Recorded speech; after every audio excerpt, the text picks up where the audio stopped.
Jaya 65, KR kecil. Sebuah mobil sedan ludes terbakar di pintu keluar tol Bambu Apus, Jakarta, hingga jadi perhatian pengguna jalan.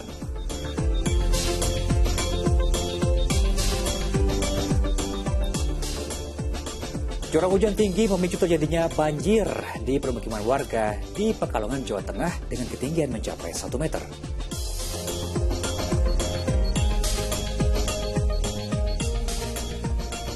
Ayah tersangka kasus penganiayaan anak di bawah umur yang merupakan pejabat Ditjen Pajak menyampaikan permohonan maafnya.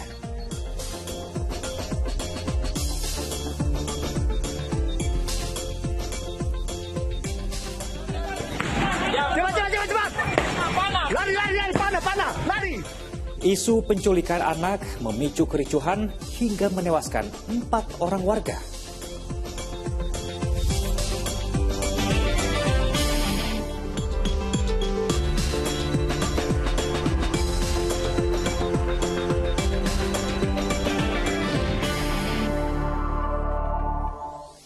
Halo, selamat pagi pemirsa, senang sekali kami dapat kembali menyapa Anda dalam program Fokus Pagi edisi hari ini, Jumat 24 Februari 2023. Bersama saya, Jimmy Darusman. Dalam 1,5 jam ke depan kami akan hadir dengan rangkaian informasi dan peristiwa terbaru yang dihimpun tim redaksi hingga dini hari ini. Berikut Fokus Pagi selengkapnya. Pemirsa, pipa bahan bakar minyak di sekitar Jalan Perapat Kurung Selatan, Surabaya terbakar pada Kamis malam. Diduga api berasal dari percikan mesin gerinda yang menyambar sisa minyak dalam pipa saat dilakukan perbaikan saluran. Pipa Pertamina terbakar. Sampingnya Bank BRI terbakar pipa Pertamina. Saluran pipa bahan bakar minyak yang terletak di Jalan Perapat Kurung Selatan, Surabaya mengalami kebakaran. Besarnya kobaran api yang diselimuti asap tebal membuat sejumlah warga di sekitar lokasi panik. Petugas dari Dinas Pemadam Kebakaran dan Penyelamatan Kota Surabaya yang tiba di lokasi langsung menjinakkan si jago merah sehingga api berhasil dipadamkan sekitar sejam kemudian. Dari keterangan sejumlah saksi mata saat kebakaran, saluran pipa sedang diperbaiki, namun tiba-tiba terdengar suara kobaran api. Tidak, ada yang makan. Pertamina ada yang makan sini. Oh, sudah ada di sini. Ada yang makan. Oh, berarti ada lagi betul-betul berarti. Nah, ada yang kerja. Oh, ada yang kerja. Aktivitas ya di situ. Terus tiba-tiba lah muncul api atau dia langsung lep gitu. Lama apa sebentar apinya? Sebentar ya. Polisi masih menyelidiki penyebab kebakaran, diantaranya dengan memeriksa sejumlah saksi. Diduga api berasal dari percikan mesin gerindra pekerja yang menyambar sisa minyak saat perbaikan pipa lama ke pipa baru. Slamet Riyadi melaporkan dari Surabaya, Jawa Timur. Sementara di Jakarta, sebuah mobil sedan ludes terbakar di pintu keluar tol Bambu Apus. Pengemudi mobil selamat karena langsung keluar ketika api mulai membesar dan melalap badan mobilnya.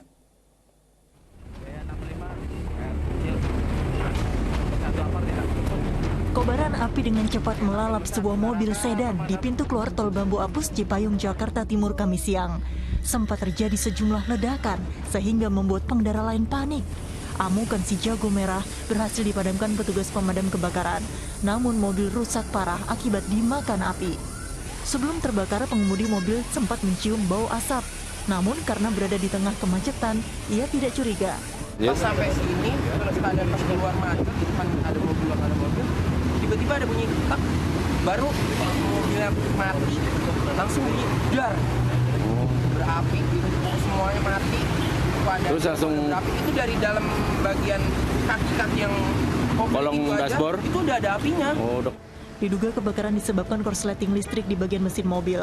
Namun untuk mengetahui penyebab pasti diperlukan pemeriksaan oleh teknisi. Diperkirakan korslet kelistrikannya. Oh gitu. Iya. Jadi tadi begitu kejadian dibantu oleh Plaza 211 dari JOR non-S waktu menggunakan APAR. Karena api sudah cukup besar, tidak mampu, makanya kita calling langsung pemadam kebakaran dari wilayah timur. Tidak ada korban dalam peristiwa itu, namun arus lalu lintas di ruas jalan itu sempat tersendat.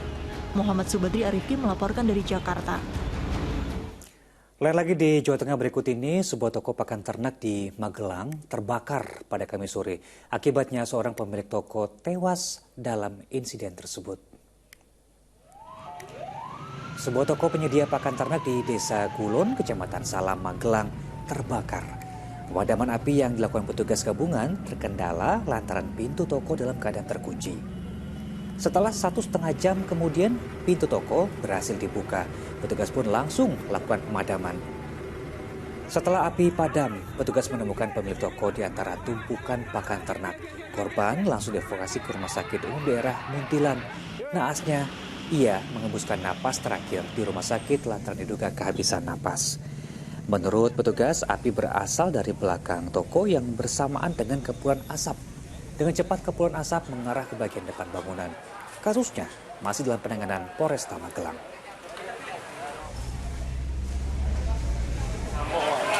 Yang merapat ke lokasi ada 5 unit, didukung sama unit medis dan didukung pula oleh PMI. Mas, dugaan awal apa ini untuk penyebabnya, Mas? Untuk penyebab masih dalam penyelidikan anggota kepolisian.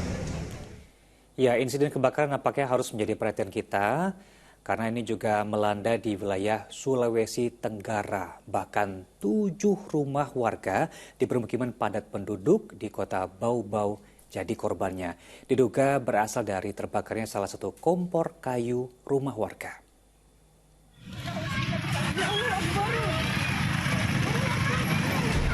Warga seketika panik saat melihat kobaran api membumbung tinggi dari sejumlah rumah yang terbakar di komplek padat penduduk di Jalan Gatot Subroto, Kota Bau-Bau, Sulawesi Tenggara, Kamis sore. Menurut warga, api pertama kali muncul dari salah satu rumah.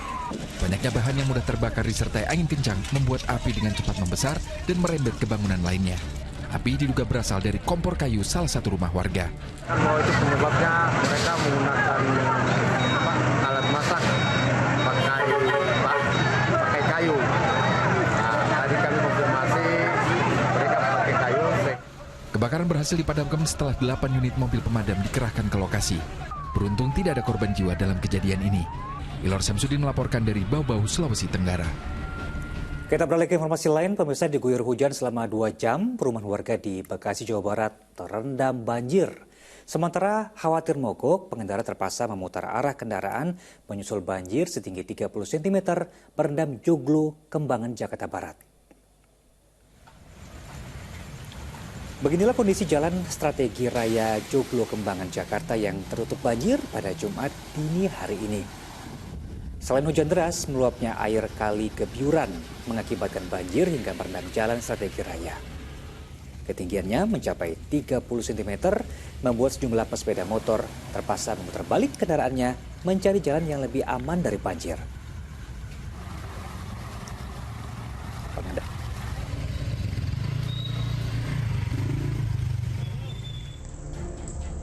Banjir setinggi 45 cm merendam sebuah perumahan warga di Bekasi, Jawa Barat juga pada Jumat dini hari ini. Diduga selain intensitas hujan yang tinggi, saluran air atau resapan air kurang berfungsi menjadi penyebab peristiwa tersebut. Banjir sering terjadi di perumahan subsidi pemerintah ini saat hujan deras. Warga berharap pemerintah atau aparat terkait segera menanggulanginya agar banjir tak terulang.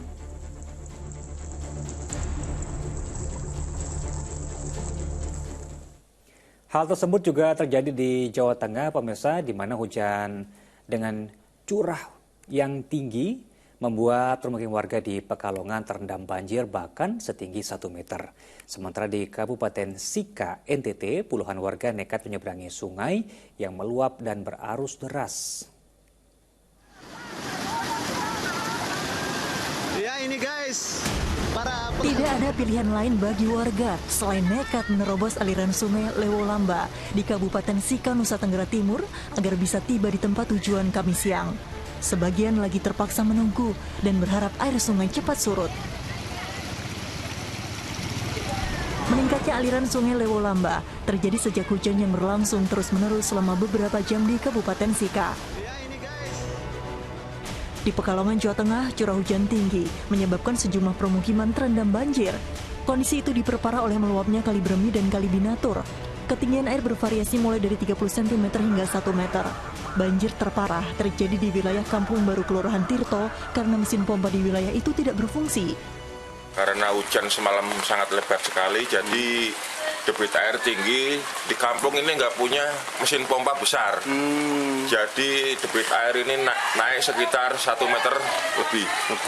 Warga korban banjir berharap pemerintah daerah Pekalongan segera meninggikan tanggul agar banjir tidak kembali terjadi. Tim Liputan melaporkan. Sementara di Lamongan, banjir sudah berlangsung selama beberapa hari dan terus meluas. Tak saja merendam permukiman, banjir juga merusak ribuan hektar sawah dan tambak. Satu-satunya alat transportasi yang digunakan warga untuk bepergian di sekitar Sungai Bengawan Jero Lamongan adalah perahu. Banjir yang masih tinggi tidak memungkinkan mereka menggunakan kendaraan roda 2 maupun roda 4. Hingga Kamis siang, pemukiman di sekitar Sungai Bengawan Jero masih tergenang banjir. Bahkan air banjir tidak menunjukkan tanda-tanda akan surut. Curah hujan tinggi yang terjadi dalam 1 pekan terakhir menyebabkan aliran sungai meluap. Badan Penanggulangan Bencana Daerah Kabupaten Lamongan mencatat 45 desa di 6 kecamatan terdampak banjir, jauh lebih banyak dibanding hari-hari sebelumnya. Untuk saat ini kondisi debit air ini juga terlibat pada di wilayah Kecamatan Gelaga, depan Kecamatan Gelaga ini juga sudah meluber ya, pergerakannya pada pemukiman. Tidak saja pemukiman, ribuan hektar sawah dan tambak juga terendam banjir. Diperkirakan banjir di Kabupaten Lamongan itu akan berlangsung lama karena curah hujan masih tinggi. Sapari Ranu Wijaya melaporkan dari Tuban, Jawa Timur. Diguyur hujan lebih dari 2 jam, talut setinggi 4 meter, longsor menimpa rumah warga di Boyolali, Jawa Tengah. Sementara di Kudus, tingginya intensitas hujan mengakibatkan longsor di 6 titik.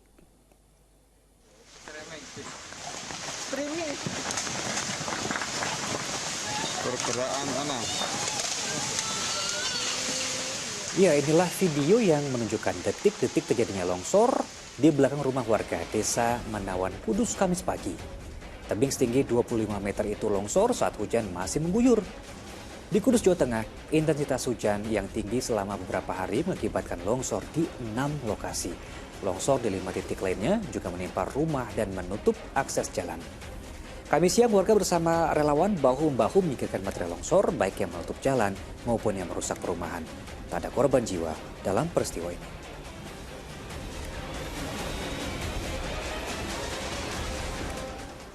Sementara itu, sejumlah warga berusaha menyelamatkan barang dari rumah yang tertimpa material longsor di Desa Seboto, Gladaksari, Boyolali, Rabu sore. 1 rumah warga hancur usai tertimpa material talut yang longsor. Beruntung, tidak ada korban jiwa karena saat kejadian rumah dalam keadaan kosong. Guna mengantisipasi longsor susulan, sisa talut ditutup menggunakan terpal. Warga juga diminta waspada bila hujan kembali tinggi.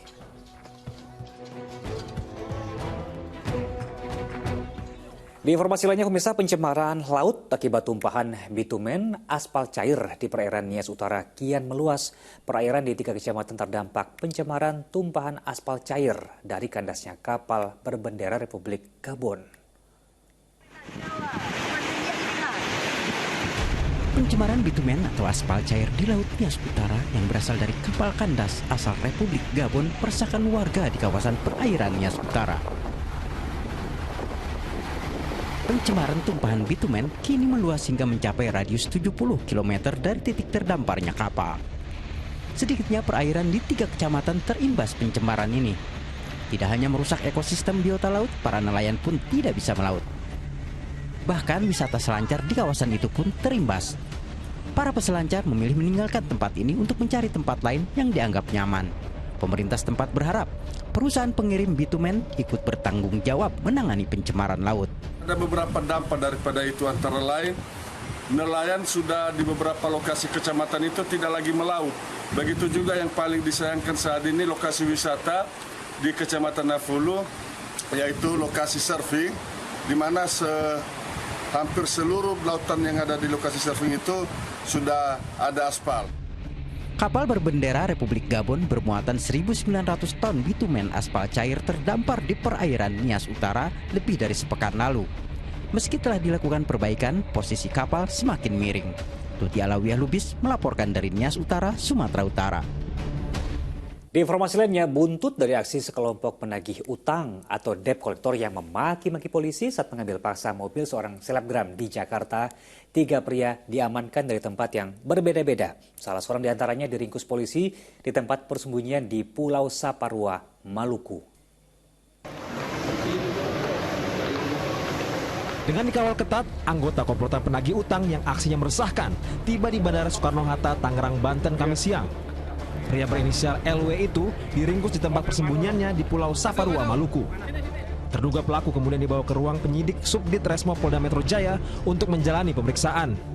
Sebelumnya, 2 penagih utang lain yang terlibat keributan saat mengambil paksa mobil selebgram di Tebet, Jakarta Selatan sudah ditangkap polisi. Total ada 3 orang yang diamankan dalam kasus tersebut.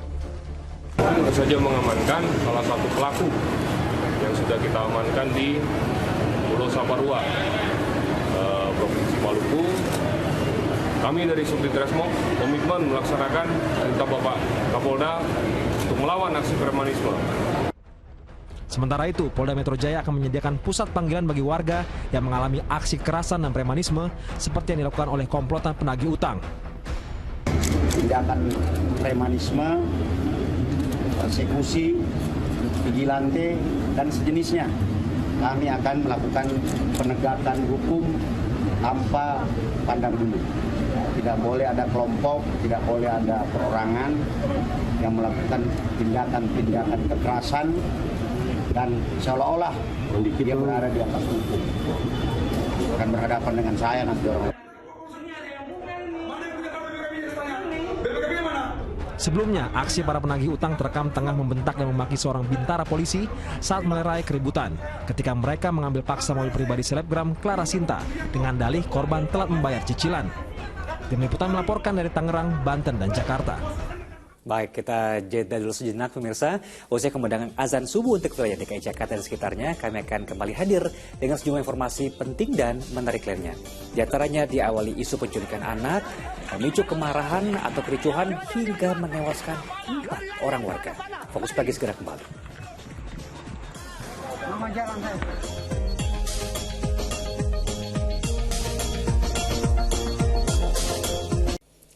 Ya pemirsa, selamat menunaikan ibadah sholat subuh, khususnya bagi Anda yang berada di wilayah DKI Jakarta dan sekitarnya. Kita lanjut nyimak informasi di pagi hari ini pemirsa. 4 orang warga tewas dan 6 orang lainnya luka-luka menyusul kericuhan terjadi di Wamena, Papua Pegunungan. Adanya isu penculikan anak menjadi pemicu kerusuhan tersebut.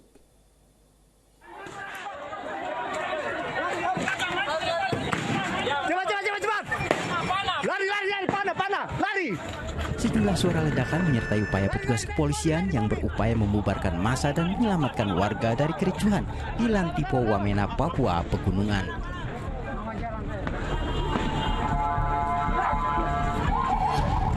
Petugas terpaksa melepaskan tembakan peringatan ke udara guna memukul mundur massa yang melawan aparat dengan anak panah. 4 orang meninggal sedangkan 6 orang lainnya luka-luka dalam peristiwa Kamis siang tersebut. Beberapa kios warga pun ikut menjadi sasaran pembakaran. Kejadiannya berawal dari adanya isu penculikan anak dan warga terhasut hingga terjadi saling serang dengan sekelompok pedagang tontong yang menggunakan mobil. Polisi yang tiba di tempat kejadian untuk melerai dan memediasinya malah mendapat perlawanan dari warga. Bahkan warga mengamuk hingga berbuntut kerusuhan. Kapolres sendiri yang tiba, AKBP Faisal Nabi Tulu, untuk bernego dengan massa yang ada di sana untuk menyelesaikan di Polres. Namun kemudian massa ada yang berteriak, kemudian melakukan penyerangan terhadap aparat dari Polres dan melakukan pelemparan. Kini polisi tengah mendalami kasusnya, diantaranya dengan memburu para provokator dan penyebar isu penculikan anak yang berbuntut maut tersebut. Kendati keadaan sudah terkendali dan aman, polisi tetap berjaga-jaga untuk mencegah kejadian susulan. Igo Batmomolin melaporkan dari Wamena, Papua Pegunungan. Kita beralih ke ibu kota pemirsa, tak terima ditegur karena melawan arah saat berjualan naik sepeda. Seorang pedagang kopi keliling nekat menusuk petugas Satpol PP di kawasan Bundaran HI Jakarta Pusat. Korban langsung terkapar tak berdaya dengan luka parah di tangan. Gitu aja. Petugas Satpol PP yang terluka langsung dievakuasi ke atas mobil agar bisa segera mendapat pertolongan medis. Sebab luka bekas tusukan cukup parah menembus tangan. Sementara pelaku, seorang pedagang kopi sepeda keliling, langsung diamankan petugas ke Mapolsek Metro Menteng. Peristiwa berawal saat korban yang sedang bertugas menjaga sterilisasi Jalan MH Tamrin menegur pelaku yang bersepeda melawan arah dari kawasan Patung Kuda menuju Bundaran HI. Tak terima ditegur, pelaku justru marah dan menantang hingga menusuk petugas. Menyerang anggota yang awalnya menggunakan tusukan es, tetapi itu bisa diamankan tusukan esnya. Kemudian yang bersangkutan ambil lagi gunting yang biasa menggunting kopi dan lain-lain seperti itu. Korban Bagus Ribut Wahyudi langsung dievakuasi ke Rumah Sakit Cipto Mangunkusumo RSCM untuk diberikan pertolongan medis. Selain mengamankan pelaku, petugas juga membawa sepeda dan seluruh barang dagangan pelaku ke Mapolsek Metro Menteng. Abdul Haris melaporkan dari Jakarta. Sementara dari kasus penganiayaan pada anak di bawah umur yang dilakukan oleh putra pejabat Ditjen Pajak, polisi sudah memeriksa 2 orang saksi yang merupakan rekan tersangka. Sementara ayah tersangka meminta maaf pada keluarga korban dan siap diperiksa terkait harta kekayaan yang kerap dipamerkan sang anak.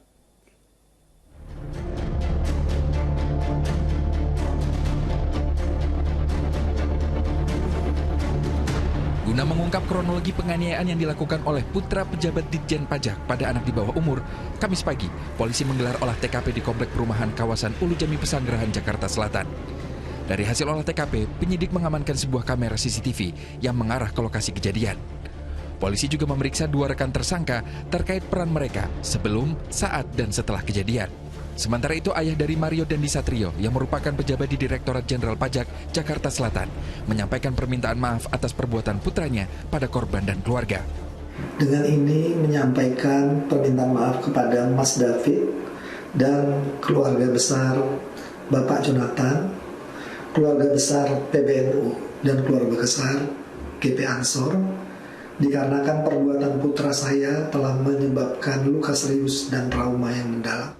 Rafael juga menyatakan siap diperiksa institusinya terkait harta kekayaan yang kerap diumbar sang putra, Mario Dandi Satrio, di media sosial. Terkait pemberitaan mengenai harta kekayaan saya, sebagai bentuk pertanggungan jawab, saya siap memberikan klarifikasi terkait harta kekayaan yang saya miliki. Saya siap mengikuti seluruh kegiatan pemeriksaan oleh Inspektorat Jenderal Kementerian Keuangan.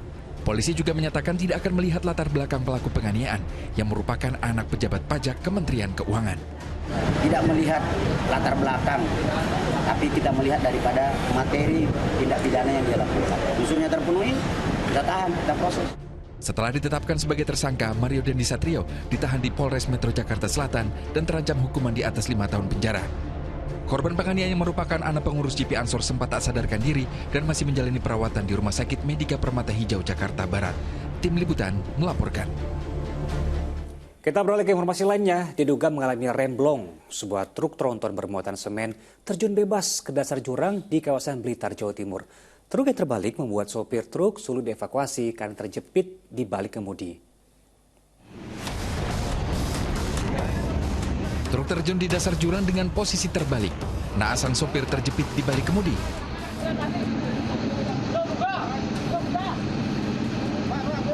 Warga sekitar langsung mencoba mengevakuasi sopir truk, namun tak mudah karena sejumlah bagian truk ringsek.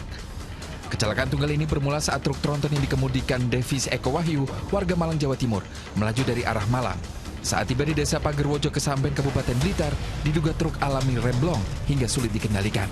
Ada turunan yang cukup tajam, diduga truk remblong sehingga tidak mampu mengendalikan kendaraan. Daripada menabrak kendaraan yang cukup banyak yang ada di depan truk, maka kendaraan dibanting ke kanan sehingga masuk ke kiri. Sopir baru bisa dievakuasi sekitar 1 jam kemudian setelah 2 alat berat didatangkan ke lokasi. Nur Ramadan melaporkan dari Blitar, Jawa Timur.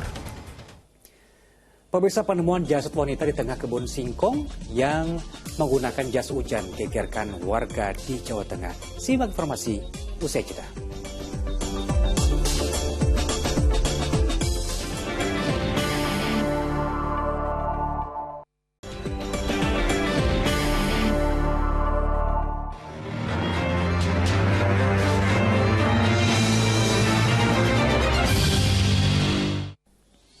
Terima kasih Anda kembali di Fokus Pagi. Pemirsa, hilang selama 5 hari, seorang anggota TNI AD di Kota Kendari, Sulawesi Tenggara ditemukan tewas membusuk dalam saluran parit. Polisi pun menggelar penyelidikan untuk mengungkap penyebab kematiannya.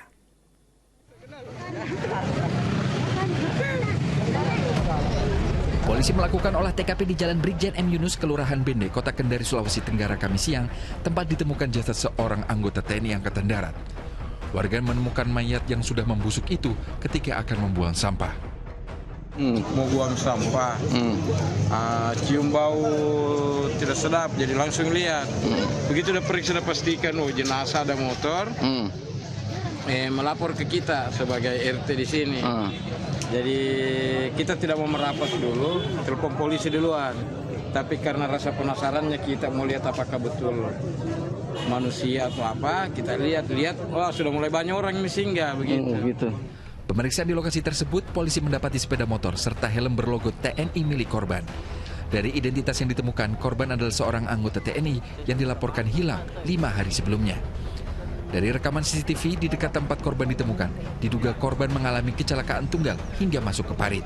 Kita melakukan penyelidikan, ternyata kami dapatkan suatu keterangan bukti petunjuk dari pemilik CCTV yang ada di sini, Ibu Maya namanya, diputar pada hari Sabtu dini hari, tanggal berapa itu ya, sekitar jam 3 subuh, di rekaman tersebut muncul terjadi kecelakaan tunggal motor yang masuk ke dalam sini.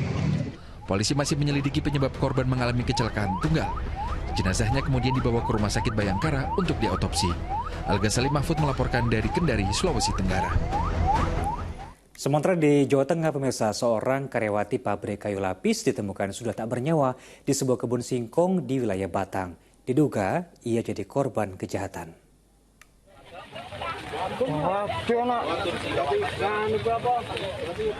Penemuan sesosok jasad wanita di tengah kebun singkong di Dukuh Menar, Kecamatan Limpung, Batang, Jawa Tengah pada Kamis siang membuat warga geger.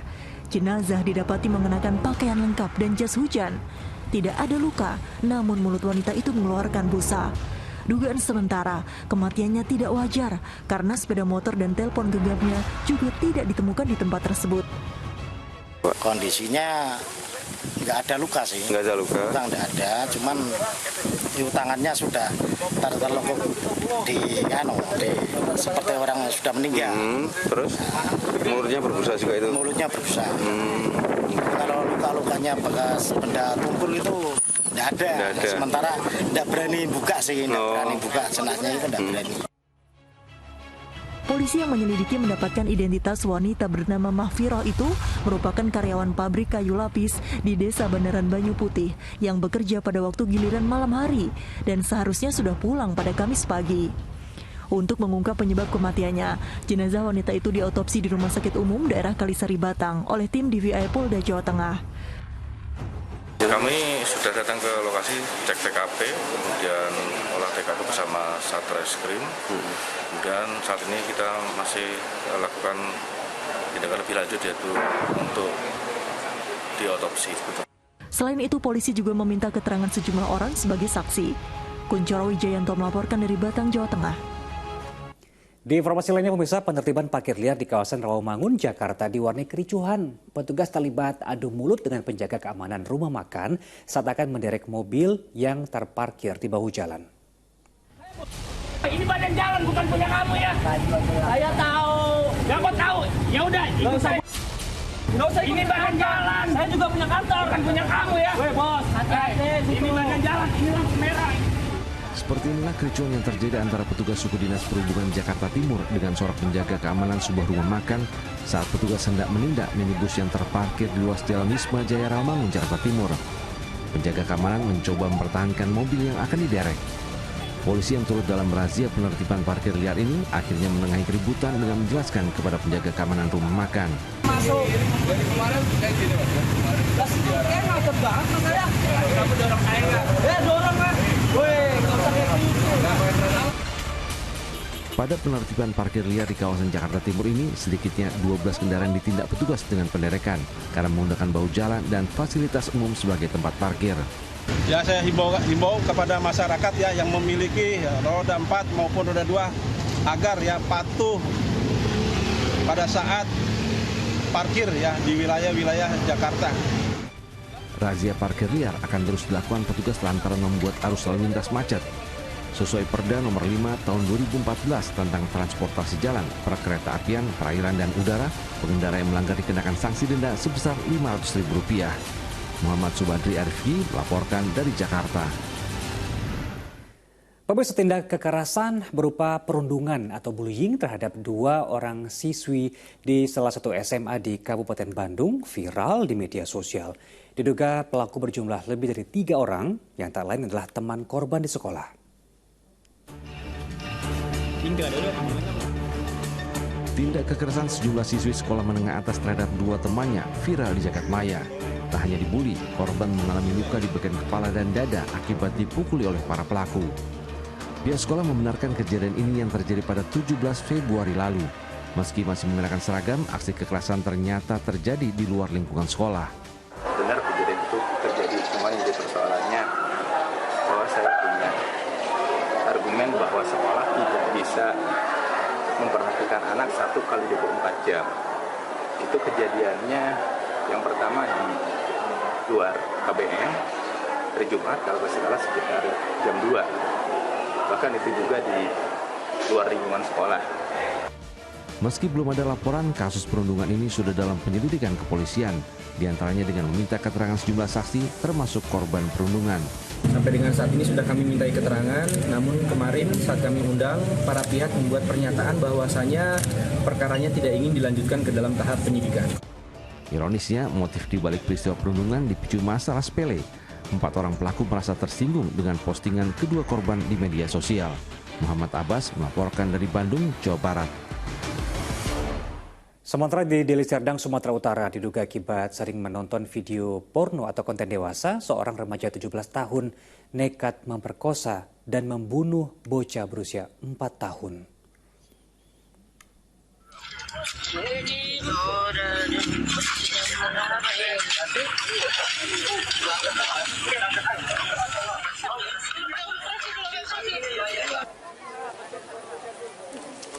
Kematian bocah perempuan berusia 4 tahun menyisakan pukulan berat bagi keluarga korban. Sebab selain duka mendalam terus merundungnya, keluarga sangat kehilangan buah hatinya. Korban tewas mengenaskan di semak-semak di kawasan Payagambar, Kabupaten Deli Serdang pada Selasa lalu. Mirisnya selain pembunuhan, bocah itu pun juga menjadi korban pemerkosaan. Tak beberapa lama, polisi pun berhasil mengungkap kasusnya. Seorang lelaki berusia 17 tahun menjadi tersangka pembunuhan dan pemerkosaan terhadap bocah 4 tahun. Sebelum meruda paksa, tersangka mencekik korban berulang kali. Ia nekat berbuat biadab lantaran tak kuasa menahan hasrat seksualnya setelah keseringan menonton konten dewasa.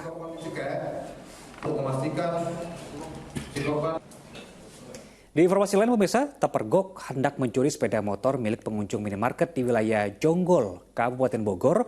4 orang pelaku pencurian menodongkan sebuah benda diduga senjata api kepada karyawan toko. Tanpa basa-basi, keempat pelaku pencurian yang berboncengan menggunakan sepeda motor ini langsung berusaha merusak stang motor incarannya di Jalan Raya Cibarusah, Kecamatan Jonggol, Bogor, Jawa Barat. Seorang karyawan minimarket yang melihat pelaku langsung berusaha menghentikan aksi kawanan pencuri itu.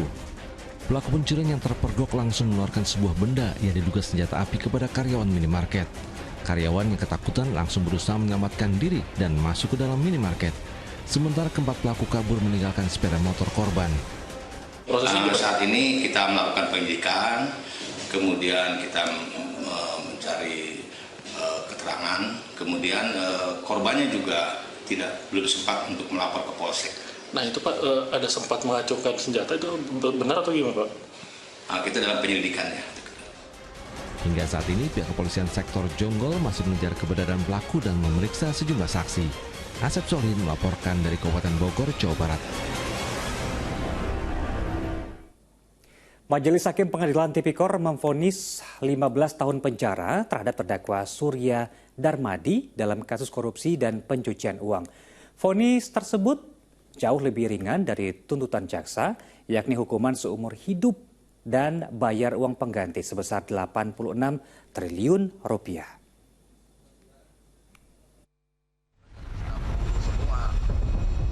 Ketua Majelis Hakim Pengadilan Tindak Pidana Korupsi Tipikor Fahzal Henry dalam amar putusannya menjatuhkan vonis hukuman pidana 15 tahun penjara dan denda 1 miliar rupiah terhadap terdakwa Surya Darmadi. Majelis Hakim menilai Surya Darmadi terbukti bersalah melakukan tindak pidana korupsi dan tindak pidana pencucian uang. Selain itu, bos Duta Palma Group yang dituduh menyerobot lahan hutan untuk perkebunan sawit seluas 37.000 hektar ini juga dijatuhkan pidana uang pengganti kerugian negara sebesar 2,2 triliun rupiah dan 39,7 triliun rupiah subsidiar 5 tahun penjara.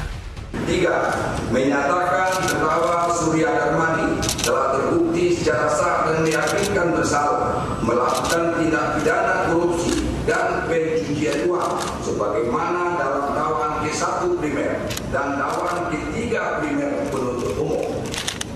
4. Menjatuhkan pidana kepada terdakwa dengan pidana penjara selama 15 tahun dan denda sebesar 1 miliar rupiah dengan ketentuan apabila denda tersebut tidak dibayar akan diganti dengan pidana kurungan selama 6 bulan. Menanggapi vonis hakim, terdakwa Surya Darmadi dan penasihat hukumnya menyatakan banding.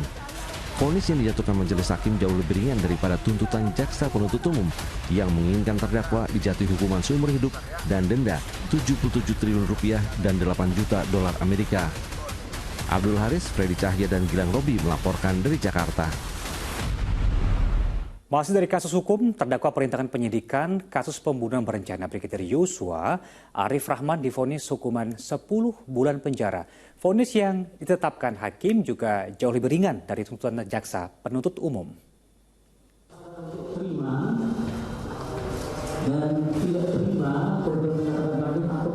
Tangis haru keluarga menyelimuti ruang persidangan. Usai hakim menjatuhkan vonis 10 bulan penjara dan denda 10 juta rupiah subsidiar 3 bulan penjara terhadap Arif Rahman Arifin, terdakwa perintangan penyidikan kasus pembunuhan berencana Brigadir Yosua. Bahkan ayah mantan Wakadenbe Biro Paminal Propam Polri itu sujud syukur. Putusan ini lebih ringan dari tuntutan jaksa penuntut umum, yakni 1 tahun penjara dan denda 10 juta rupiah subsidiar 3 bulan kurungan. Menjatuhkan pidana kepada terdakwa oleh karena itu dengan pidana penjara selama 10 bulan. Hal yang meringankan terdakwa diantaranya Arif bersikap sopan dan jujur di persidangan hingga membuat kasus pembunuhan Yosua menjadi terang. Sementara hal yang memberatkan karena perbuatan terdakwa dinilai bertentangan dengan asas profesionalisme sebagai anggota Polri. Persidangan terdakwa bersikap sopan, jujur, dan telah kooperatif dalam mengikuti jalannya proses persidangan dengan baik. Sementara itu, Majelis Hakim Pengadilan Negeri Jakarta Selatan menunda sidang pembacaan vonis bagi terdakwa Hendra Kurniawan dan Agus Nurpatria. Alasannya, karena berkas putusan keduanya belum siap. Sidang akan dilanjutkan pada 27 Februari mendatang. Teatrika Putri dan Satria melaporkan dari Jakarta. Dalam masa kita jeda dulu sejenak, sejumlah informasi penting dan menarik lain masih akan hadir usai pariwara. Di antaranya pipa tambang emas milik PT Freeport bocor. Warga pun berburu konsentrat yang diduga mengandung emas.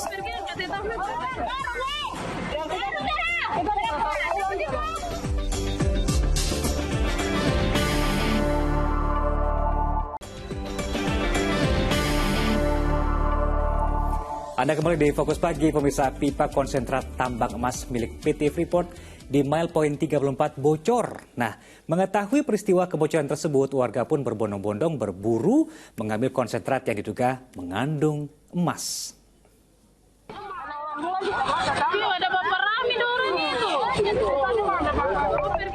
Ratusan orang memenuhi lokasi bocornya saluran pipa tambang emas milik PT Freeport yang berada di Mile Point 34 pada Kamis sore. Dengan alat seadanya, warga beramai-ramai memburu konsentrat yang diduga terdapat kandungan emas di dalamnya. Ingin bersemangat, warga mengambil konsentrat yang terlihat seperti lumpur yang ada di bawah jembatan. Untuk penyebab kebocoran di salah satu pipa, polisi masih melakukan penyelidikan. Jadi dari pihak manajemen sudah melakukan langkah-langkah untuk melakukan perbaikan. Kemudian dari kami, khususnya Komisi Kepala Bencana dengan Satgas Apolri, ya sudah melaksanakan kegiatan pengamanan. Karena memang ada beberapa masyarakat karena melihat ada kebocoran, jadi masyarakat ada yang memang datang ke lokasi kejadian. Petugas Polsek Kuala Kencana bersama Satgas Amole juga melakukan pengamanan menyusul makin banyaknya warga yang berdatangan. Sementara untuk kebocoran pipa sudah diidentifikasi serta dilakukan perbaikan. Igu Obat Momolin melaporkan dari Timika, Papua Tengah. Beralih ke informasi lain, kecelakaan maut melibatkan kereta api dan mobil terjadi di perlintasan tanpa palang pintu di Semarang. Pengemudi dan penumpang mobil yang merupakan pasangan suami istri tewas di lokasi kejadian. Warga mengerumuni mobil yang hancur tak berbentuk setelah dihantam kereta api Argo Bromo di perlintasan kereta api tanpa palang pintu di Tambak Rejo, Kecamatan Gayam Sari, Semarang, Jawa Tengah, Kamis siang. Dua orang yang merupakan pasangan suami istri yang berdomisili di Mangunsari, Kota Salatiga tewas di tempat kejadian. Kuatnya benturan mengakibatkan tubuh kedua korban terlempar keluar dari mobil. Sebelum kecelakaan mau terjadi, sejumlah warga melihat mobil tersebut berhenti di rel sisi utara. Korban sempat diperingatkan warga agar memindahkan posisi mobil karena kereta akan melintas. Perkara maju mundur PG. Nggak taunya langsung beres. Posisi mobil sudah di atas rel. Di atas rel, itu ban depannya itu di tengah-tengah rel. Diduga mobil yang mengalami kecelakaan itu mengalami masalah mesin saat melintas di atas rel kereta api. Dan kedua korban tidak sempat menyelamatkan diri ketika kereta akan melintas. Suami istri yang sebelumnya dia mengantar keluarganya dari Riau datang ke Salatiga, kemudian diantar ke Purwosari, ke saudaranya Tambak-Rejo. Setelah pulang dari sana, beliaunya informasi dari keluarga puasa. Pulang, sholat cari di masjid, di tengah-tengah tabrak kereta. Petugas kemudian membawa kedua jenazah ke Rumah Sakit Dr. Karyadi Semarang. Agus Hermanto melaporkan dari Semarang, Jawa Tengah. Mobil rombongan peziarah asal Sumobito, Jombang menabrak bengkel di Mojo Agung hingga menyebabkan belasan orang penumpangnya terluka. Sementara di Ciamis, Jawa Barat, mobil ambulans pembawa bayi tertabrak mobil box. Akibatnya dua kendaraan tersebut terbalik.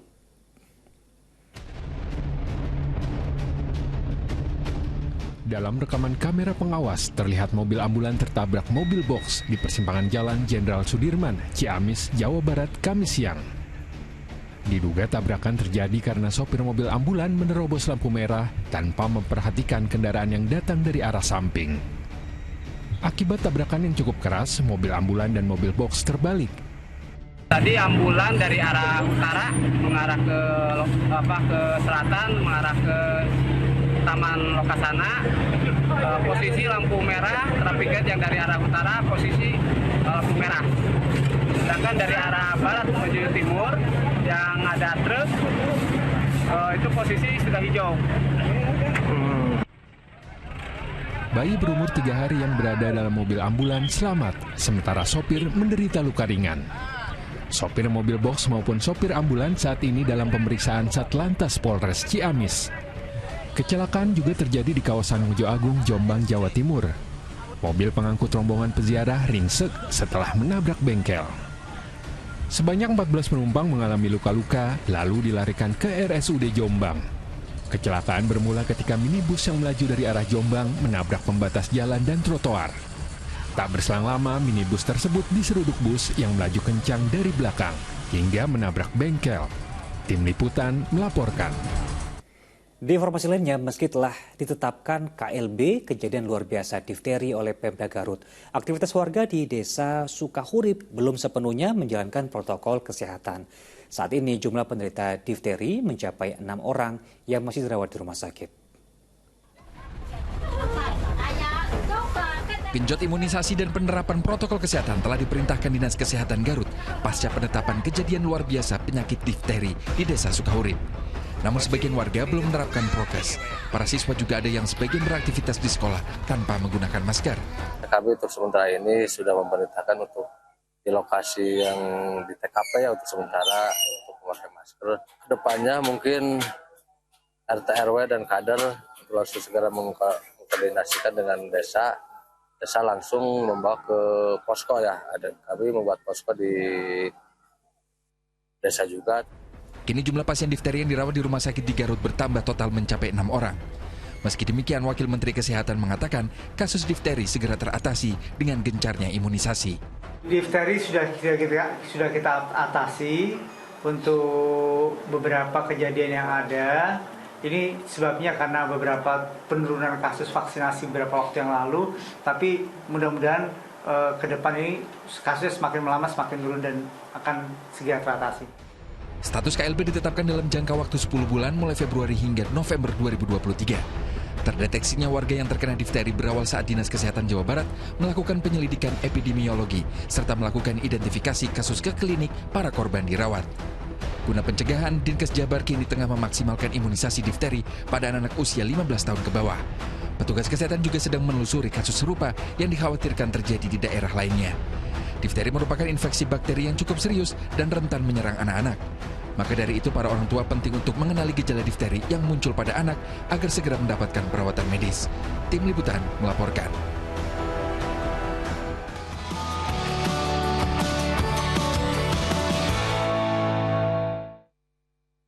Operasi beras murah digelar di sejumlah daerah, namun sebagian warga mengaku kecewa sebab sudah lama mengantri tapi tidak mendapat jatah beras murah karena diduga ada yang mengambil dari batas maksimal 10 kg. Ratusan warga ini rela antri panjang untuk dapat beras murah yang digelar Pemprov Jawa Timur, salah satunya di Pasar Marengan, Kabupaten Sumeneb. Sebanyak 5 ton beras murah ludes diserbu warga karena memiliki harga jual murah, yakni Rp45.000 per 5 kg. Namun sebagian warga tak kebagian. Diduga ada sejumlah warga yang memborong dalam jumlah besar, padahal pembelian dibatasi maksimal 10 kg per orang.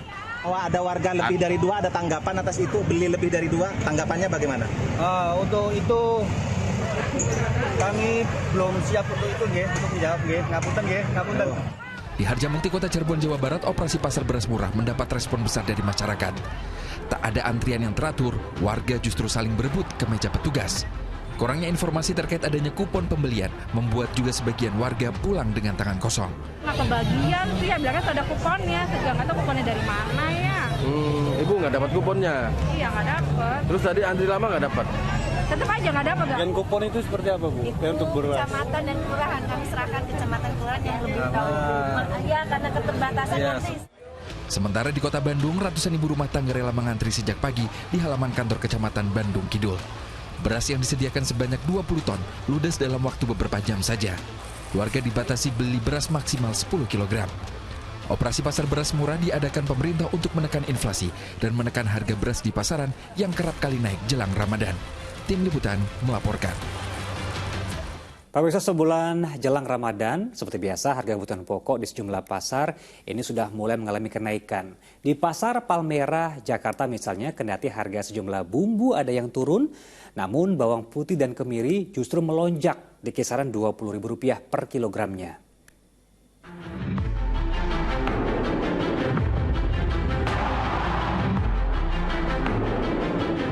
Hari ini harga cabai rawit masih terbilang cukup stabil tapi di angka yang masih cukup tinggi, yakni kisaran Rp70 hingga Rp80.000 per kilogramnya. Begitu pula harga bawang putih yang merangkak naik pelan-pelan dari Rp25 menjadi Rp35.000 per kilogramnya. Sementara sebaliknya harga bawang merah justru turun dari Rp60 menjadi Rp40.000 per kilogramnya. Sampai hari ini yang masih mahal kayak kentang, cabai rawit merah, bawang putih. Berat sih, jadi karena kita pedagang rumah makan ya, jadi di rumah makan itu terasa kalau harga-harga naik gitu, kayak minyak, cabai,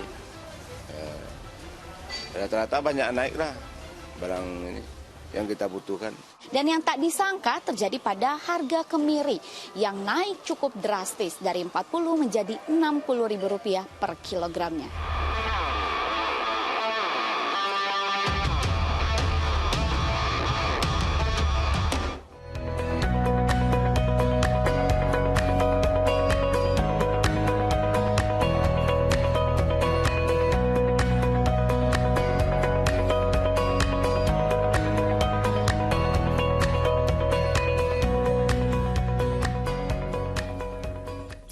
Kita jadi lagi sejenak, pemirsa, sejumlah informasi penting dan menarik lain masih akan hadir usai pariwara, diantaranya isak tangis menyambut atau warnai kedatangan jenazah pekerja migran Indonesia yang meninggal dunia akibat gempa yang mengguncang Turki. Informasinya usai jeda.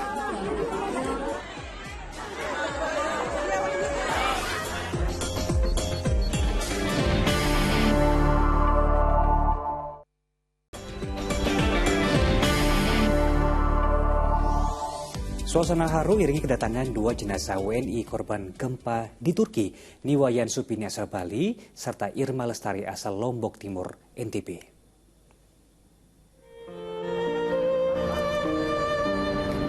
Jenazah Niwayan Supini tiba di Terminal Kargo Bandara Internasional I Gusti Ngurah Rai pada Kamis sore. Suami dan anak-anak mendiang menyambut haru kedatangan peti jenazah yang diterbangkan dari Turki. Mereka hanya bisa memegang peti jenazah setelah beberapa hari menunggu prosesi pemulangan dari Turki. Keluarga merasa sangat kehilangan atas kepergian Niwayan Supini sebagai sosok ibu yang pekerja keras dan rajin. Saya sendiri sih ibu pekerja keras. Dan juga itu orangnya gimana ya, bisa ngeliat foto rajin.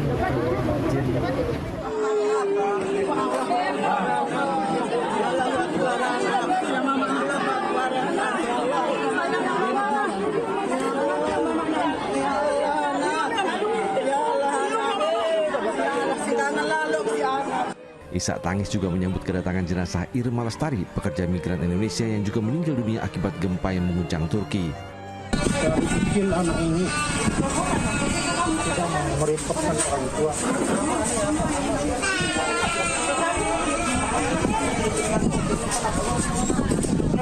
Sampai dalam perceraian itu, bercerai itu yang bilang, tidak usah pergi sana anak. Kamu cukup tua. Pak, kalau dia tinggal terus di sini, Bali atau di Lombok itu apa yang saya harapkan? Tentang anak saya sudah tua, depan anak saya, mungkin modal. Setelah sempat disemayamkan dan disalatkan di masjid, jenazah Irma Lestari langsung dikebumikan di pemakaman umum Desa Parampuan, Kecamatan Labu Api, Lombok Timur, Nusa Tenggara Barat. Tim Liputan melaporkan. Ya, selain 2 jenazah tadi terdapat pula 2 WNI lain yang menjadi korban, namun pasangan keluarga tersebut dimakamkan di Turki. Kita beralih ke informasi lain, pemirsa. Presiden Joko Widodo meninjau pembangunan kawasan inti pusat pemerintahan Ibu Kota Nusantara IKN di Kalimantan Timur. Kepala Negara dan juga Ibu Negara Iriana Jokowi juga berkesempatan bermalam di sana.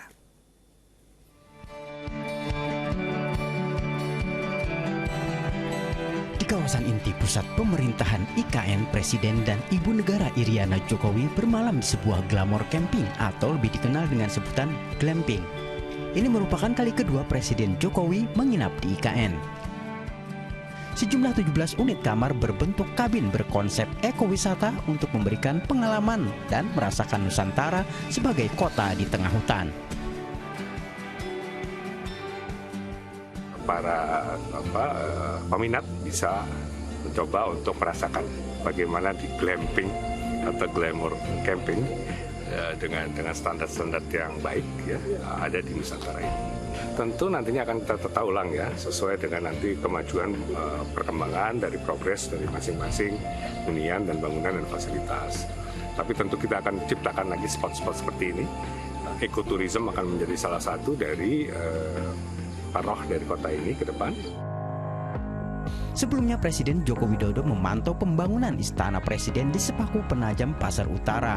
Presiden merencanakan perayaan HUT ke-79 kemerdekaan RI di 2024 akan berlangsung di Ibu Kota Negara Nusantara. Meskipun tidak semua staf itu dibawa, segera ditempati supaya ini segera ada keramaian di sini. Kalau ada keramaian berarti perlu restoran, perlu sekolah dari TK, SD, SMP, SMA, universitas, perlu rumah sakit, perlu klinik, perlu entertainment, hiburan, perlu mall. Di sela-sela kunjungan kerjanya ke proyek pembangunan kawasan inti pusat pemerintahan IKN, Presiden Joko Widodo juga menyempatkan diri untuk makan bersama dengan para pekerja. Ahmad Hadiin dan Lutfi Taufik melaporkan dari Penajam, Pasar Utara, Kalimantan Timur.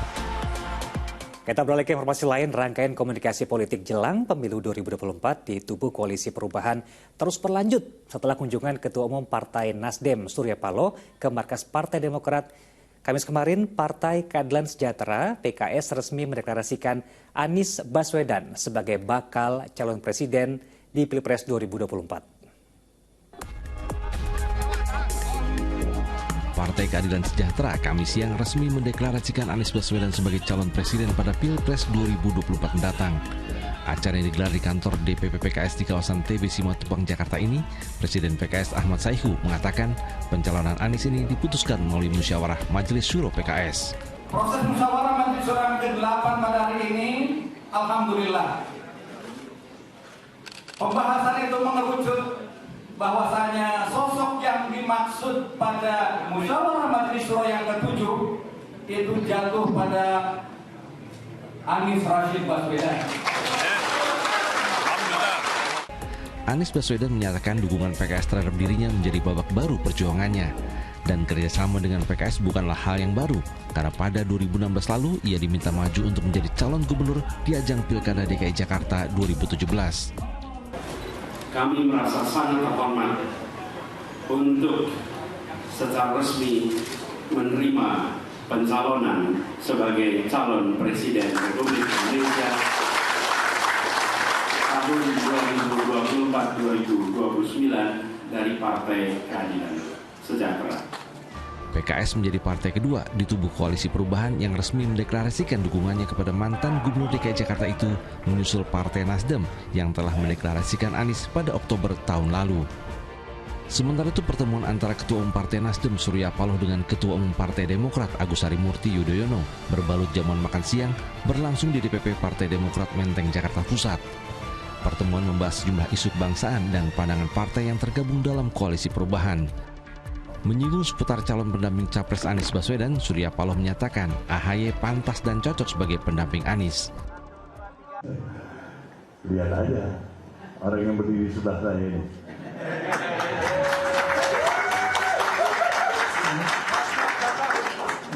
Potongan, ganteng semuanya, pikiran. Ya. Ini masalah bagaimanapun juga adalah keputusan akhir ada di tangan Capres. Dari awal saya katakan mengenai masalah pasangan cawapres. Dari sejak awal deklarasi serahkan kepada Capres. Namun Ketua Umum Partai Nasdem itu lagi-lagi menegaskan keputusan diserahkan sepenuhnya kepada Anies Baswedan sebagai calon presiden untuk memilih dan menentukan pendampingnya kelak. Tim Liputan melaporkan dari Jakarta. Kita beralih ke informasi lain, kisah pilu sempat dialami seorang ibu di Koja, Jakarta Utara.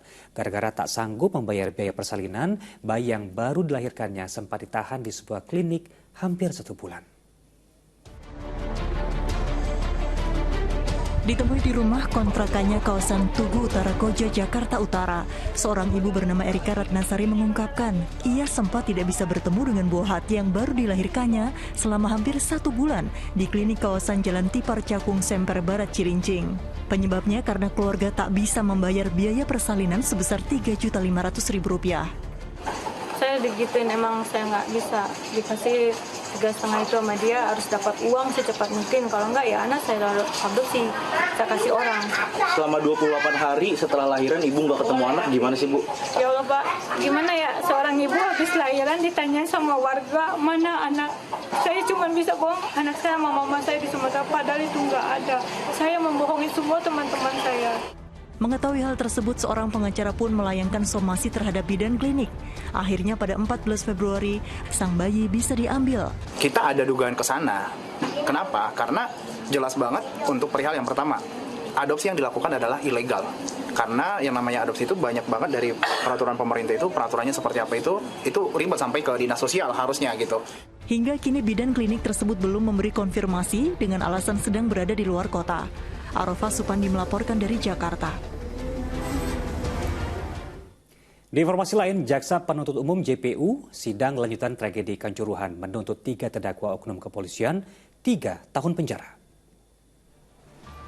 Kamis malam, Jaksa membacakan tuntutan bagi 3 terdakwa oknum kepolisian dalam sidang lanjutan kasus tragedi Kanjuruhan Malang di PN Surabaya. Ketiga terdakwa yakni Bambang Sidik Ahmadi, mantan Kasat Samapta Polres Malang, Hasdar Mawan, mantan Danki 3 Primopolda Jawa Timur, dan Wahyu Setio Pranoto, mantan Kabak Ops Polres Malang. jaksa menuntut mereka 3 tahun penjara karena ketiganya memerintahkan menembakkan gas air mata ke arah tribun supporter hingga menyebabkan ratusan supporter meninggal dunia dan luka-luka.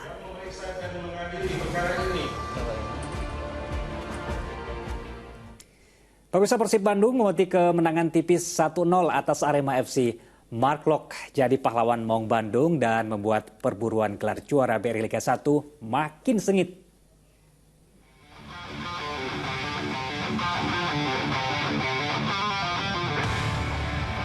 Duel Biru Barat versus Biru Timur terjadi kala Persib Bandung menjamu Arema FC pada pekan ke-26 BRI Liga 1 di Stadion Pakansari, Kabupaten Bogor, Kamis sore.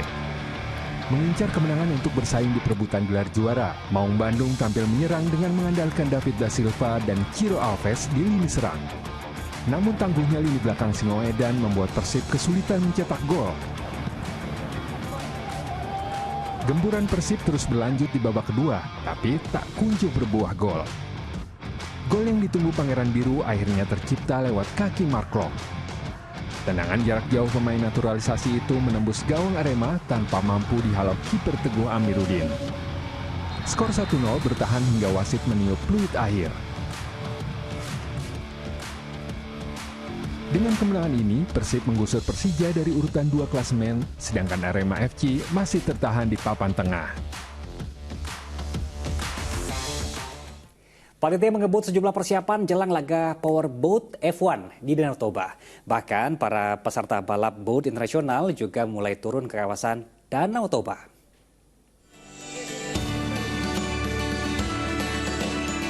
Beginilah suasana di lokasi ajang internasional Powerboat F1 yang digelar di Danau Toba, Balige, Kabupaten Toba, Sumatera Utara.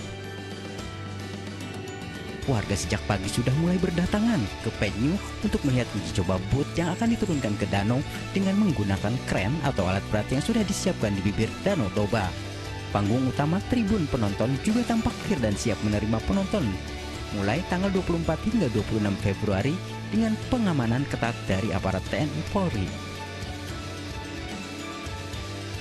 Kru dari masing-masing negara juga sudah menurunkan semua kapal boat dari parkiran vedok, termasuk pemeriksaan teknis masing-masing boat. Para peserta dari 10 negara dengan jumlah 20 tim mulai uji coba arena lomba. Ajang ini menjadi magnet hingga masyarakat mulai berdatangan dan petugas gabungan pun berjibaku memperketat pengamanan mulai dari loket tiket. Petugas gabungan juga siaga penuh untuk menjaga keselamatan para peserta lomba powerboat tersebut. Bersama-sama dengan Basarnas. Untuk SAR memang ini dikedepankan adalah Basarnas. Kita membantu baik di perairan, di darat maupun di udara. Kita siapkan personil-personil kita untuk antisipasi bila terjadi hal-hal yang tidak diinginkan. Event Powerboat F1 di Toba, Balige, Sumatera Utara menjadi momen bagi warga Kabupaten Toba untuk menuai rezeki. Di antaranya hotel dan homestay. Di sekitar tempat acara hampir 90% terisi penuh. Yan Asmara melaporkan dari Kabupaten Toba, Sumatera Utara. Dan misal laporan tadi sekaligus menutup jumpa kita dalam Fokus Pagi hari ini. Jangan lupa usai Fokus Pagi untuk menyaksikan program Panggilan. Mewakili teman-teman redaksi bertugas saya Jimmy Darusman, pamit undur diri. Selamat pagi, selamat mulai aktivitas Anda. Sampai jumpa.